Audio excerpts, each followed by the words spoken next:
Things are going bigger and better than I envisioned. If it's not this year, it probably will be next year where we sell over $1 billion worth of real estate. That's insane. One thing that I see and one thing I wasn't anticipating with the size of the growth is our ability to communicate to our agents.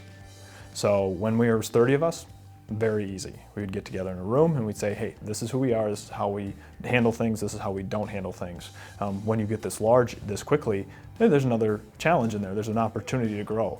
So one thing that I really want to get through to my agents is that how you handle your interactions with people matters. How you handle your interactions with co-broke matters. How you handle your interactions with people when you think they aren't paying attention really matters. So let's say you're at a grocery store and you have met a neighbor that you haven't seen in a while, or somebody that lives on your block, and you're going, and they ask you how it's going, and you say, well, real estate's great, I'm selling a lot of houses. Well, your neighbor goes and tells you then that, hey, we're actually thinking about selling our house in the next month or so. What a Keller Williams agent does at that point, when they hear that their agent wants to sell the house, great, pitch your ideas to them. But when your neighbor says, hey, we're already using Agent A over at XYZ Real Estate Company, when they say they're using it, our agents back off.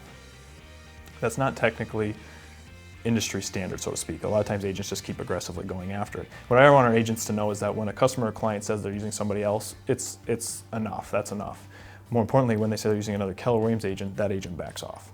Now, if that same person you meet at the grocery store says, hey, I want to interview agents, go all for it. Even if they're interviewing 5 other Keller Williams agents, go for it, because now it's just a matter of saying what you do for that customer and client versus what other people's businesses do.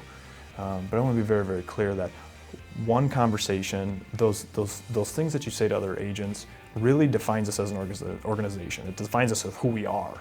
And so while people often look to the leadership of saying, hey, who are we as an organization? It really is a mirror on the agents. Every admin, every agent, every staff member, how we are as an organization is how they display themselves on a daily basis. And I want to make sure people know the weight that they carry with that. I want to share this with you. I read this during one of my Bible studies. It was really good. So China, back in ancient China, they were afraid of the enemies to the north of them. So what they did was they built the Great Wall of China, right? They built it tall enough so nobody could ever crawl over it, and they built it wide enough so nobody could ever break through it. Once that wall was completed, over the next 100 years, they kind of got back on their heels a little bit and said, I've got this security, I've got this wall. Over the next 100 years, you know how many times they were invaded? 3 times. You know how they never went over it, and they never went through the wall. You know what they did during those 3 times? They bribed the gatekeeper. Our agents are our gatekeepers for this great company.